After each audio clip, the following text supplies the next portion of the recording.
Pedro.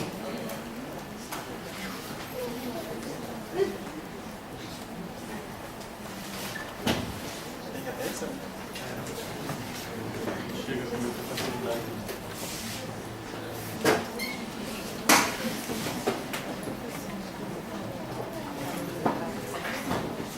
Eu queria agradecer a palestra, né? Já citando uma outra palestra no momento, é igualmente instigante, igualmente interessante. Eu acho que são esses assuntos que a gente está querendo discutir de fato e a gente tem se debruçado sobre o impacto desses temas, não de modo tão integrado no mundo. Agora, eu queria saber de você, na verdade, uma experiência pessoal sua. Você tem uma relação muito maior do que nós aqui na academia, com o setor político, o setor social, mais diretamente vinculado com o andar da carruagem nessas atividades todas. O quanto que esse tipo de percepção que você tem, ou que a CE tem sobre esse assunto, tem penetração ou é compartilhado em pelo menos algumas esferas da área mais relacionada com as administrações de governo, que não sejam federais, mas pelo menos estaduais. O quanto que tem repercussão essa sensação de que todo mundo sabe que isso está ruim, né? Que o sistema ambiental não funciona para nenhuma das partes envolvidas, mas o quanto que há uma expectativa de que é possível fazer algo melhor do que isso e se existe alguma coisa acontecendo para que isso mude. Qual que é a sua percepção sobre isso?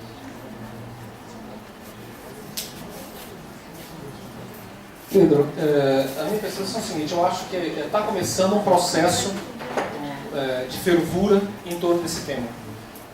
Claro que ferve mais rápido para o lado que quer resolver o seu problema. Então, setor empresarial, bancada ruralistas e outro do Congresso estão mais rápido que a gente, por exemplo. Então, há um movimento forte e tal. Esse é um tema que eu diria que ele está cada vez mais presente na mesa dos governos estaduais. Você olha 5 anos atrás, 10 anos atrás, um governador nem acompanhava o que acontecia no órgão ambiental, nem estava aí. Hoje, todo governador sabe o que acontece, escolhe a dedo do seu secretário, por bem e por mal, né? E tal. E, portanto, é algo que está no núcleo do debate do governo. E tal. Claro que eu diria que está enviesado. Em 90% dos casos, ele está sendo tratado como um problema meramente de gestão. O secretário é bom ou ruim, a qualidade dos técnicos é boa ou ruim, eu tenho uma estrutura melhor ou pior. Eu acho que tudo isso é besteira, né? Mesmo que a gente tenha o melhor secretário do mundo, os melhores técnicos do mundo, a nossa cultura institucional, do jeito que ela se moldou, é insolúvel. É insolúvel. Ou a gente enfrenta um problema de que o problema é mais profundo do que meramente o fato de ter um secretário pior ou melhor, do que ter uma equipe técnica frágil, mal paga, com salários e tal, com uma secretaria caindo ao pedaço, seja lá o que for que a gente vê em muitos estados brasileiros.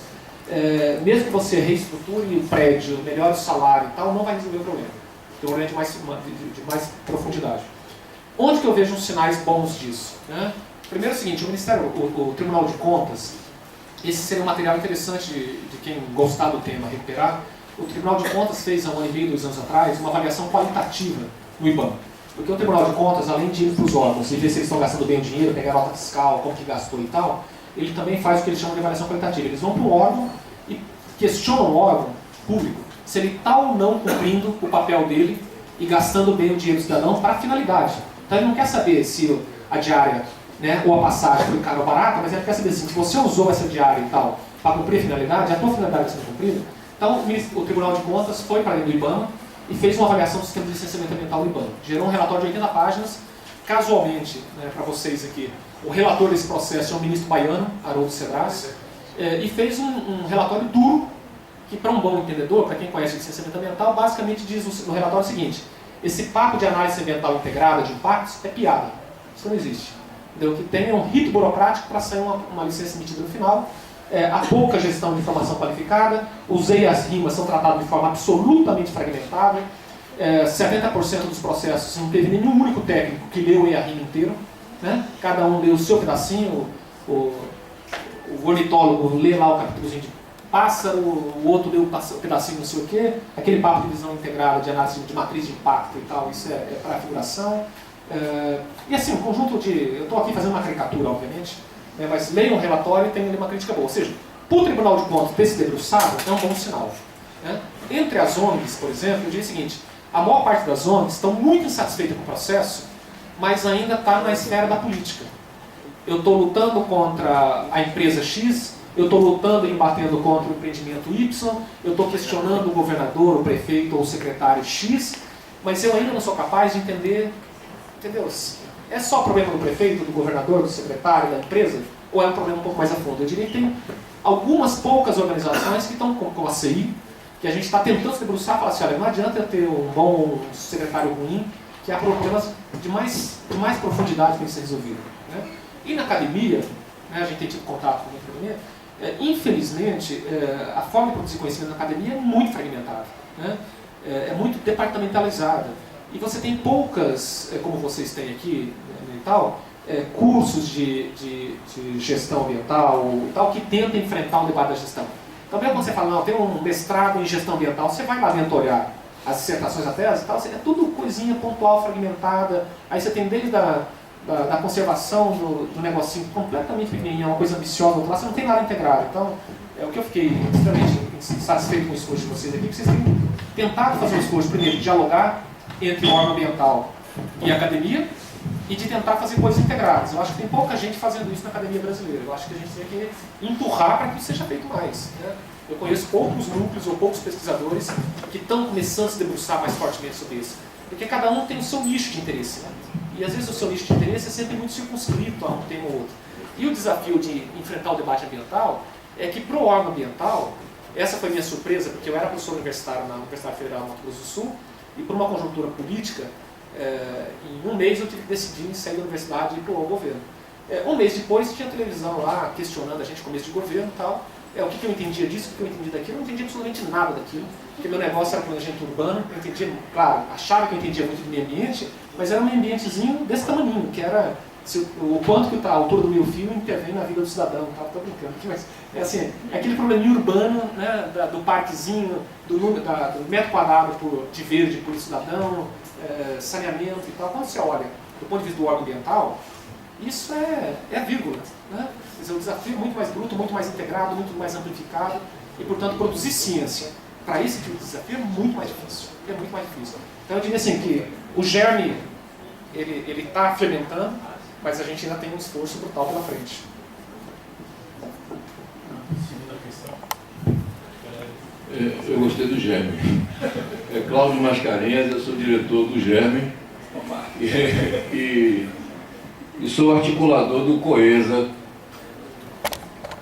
que é o Conselho de Entidades Socioambientalistas da Bahia. Eu queria lhe fazer inicialmente uma pergunta, se você me permitir. Qual é a sua visão da importância, dentro do processo como um todo, da questão dos conselhos, dos colegiados de controle social?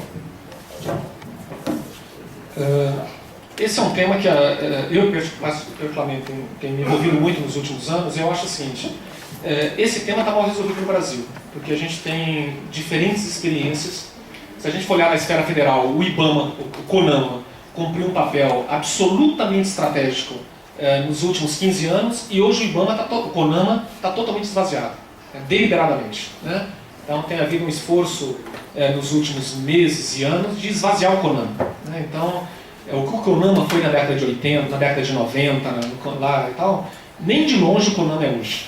Né? Então, assim, por exemplo, que era o nosso principal conselho nacional. Quando você vai para os estados, você tem experiências muito diferenciadas. Você tem desde espaços onde os conselhos são meramente esfera de aproximação de temas, etc. Estados onde os conselhos são atuantes na definição de normas. Estados como Minas Gerais, que tem um papel direto dentro do processo de licenciamento. Eu, particularmente, acho o seguinte, numa discussão como aquela que eu estou provocando aqui, eu acho que há vários níveis de participação social.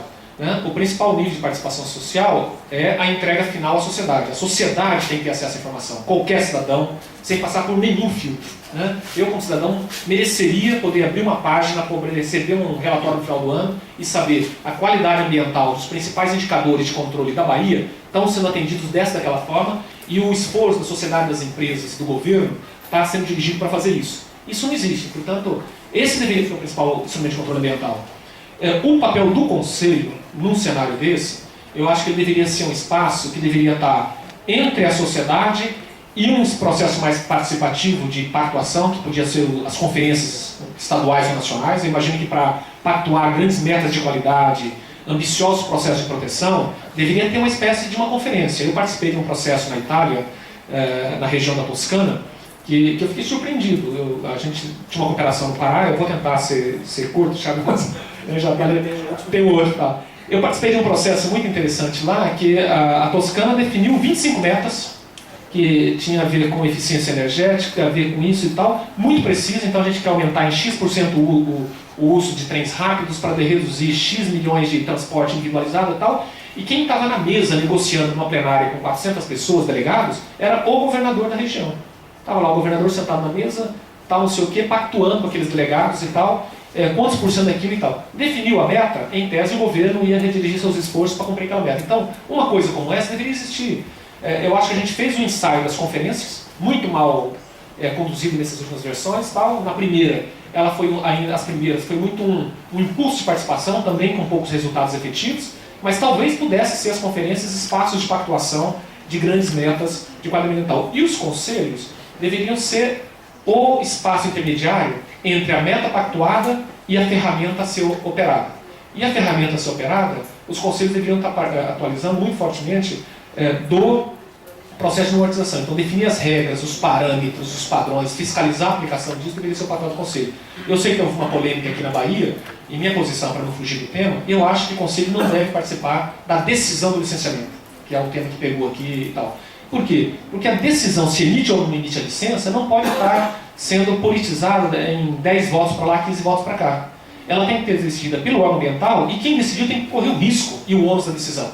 E, portanto, tem instrumentos administrativos, jurídicos, judiciais, que penalizam uma decisão que teve enviesada de fraude, de não sei o que e tal. Um conselho, você tira da responsabilidade do órgão do gestor, porque não, o conselho aprovou, o conselho é diluído, quem que é o processo se houve um vício na aprovação? Quem que é o e tal? Então, acho que a emissão da licença é um ato administrativo que compete ao órgão ambiental. O conselho deveria ter um processo de definição de regras, parâmetros e tal, normativo, que oriente o processo de emissão. E, portanto, se ela foi emitida fora da regra, tem Ministério Público, tem Justiça para prender, para corrigir, para ajustar, para adequar. Então, assim, para ir direto à polêmica aqui da Bahia, essa é a minha posição. Obrigado. Última pergunta, Diego. Não, porque o tempo está... Você começa com ele no intervalo. Renata, para a última questão. Bom, Miriam, eu queria também muito agradecer. Achei a palestra impressionante na capacidade de colocar o problema numa escala adequada. Para não gastar muito tempo aqui, que a gente não tem, eu vou direto ao ponto. Quando você disse que nenhum setor está, de fato, feliz com a questão do licenciamento, do controle ambiental, eu fiquei pensando se a infelicidade do lado do empreendedor não pode ser justamente por onde a gente deve pegar para conseguir colocar uma frente nesse processo que você disse que já está acontecendo desses lobbies no Congresso. Então, a impressão que eu tenho, do que eu conheço do processo, é que o empreendedor, inclusive eu estava conversando hoje, isso foi o Diogo, um aluno daqui que estava mencionando isso, se a questão do quanto eles gastam, porque eles gastam muito nesse processo, né? Eles gastam bastante dinheiro, não é efetivo para a qualidade ambiental, mas há um gasto muito grande, há uma insegurança jurídica, como você falou, e há uma imprevisibilidade de tempo. Quer dizer, será que a gente, ao conseguir propor algum sistema, né, o licenciamento em particular, que é só uma parte de todo esse processo maior que você colocou, que dê conta, tecnicamente, desses problemas, a gente não pode conseguir colocar, pelo menos parte desse setor, a nosso favor. Eu juro que você rápido. Isso parte do que nós estamos tentando é isso, ou seja, eu acho que apesar dessa situação geral, tem setor que já faz, por obrigação de mercado, muito mais do que licenciamento. Então você pega hoje sistemas de certificação, em muitas cadeias produtivas, elas são muito mais sofisticadas e exigentes do que os sistemas de licenciamento. Então, esses setores e essas empresas, potencialmente, né, elas poderiam estar dispostas a requalificar, porque o que o licenciamento hoje cobra dela é besteira frente ao que ela se autoimpõe, porque o mercado está exigindo. Então, esses são potenciais parceiros. A gente tem tentado identificar esses parceiros para achar no setor privado empresas, empresários, grupos que pudessem fazer uma frente também. Entre os governos, tem muita boa intenção, a gente, no geral, tem de ter uma postura mais crítica, mas há muito esforço legítimo de técnicos, de gestores, de governo e tal. Então eu diria que eles são receptivos a receberem boas ideias, e mesmo que não estejam, o governo muda, e aí se a gente for insistente com as boas ideias, uma hora cai no governo, um grupo, uma direção e um núcleo que sejam receptivos. Então eu acho que a construção de bons processos, ele transcende o momento político e é fundamental a busca de aliança. Portanto, acho que empresas, governos, organizações sociais são fundamentais para a gente conciliar, e a academia, né, para fechar um núcleo em torno disso. Queria agradecer ao Ramiro pela fala, pela discussão e passar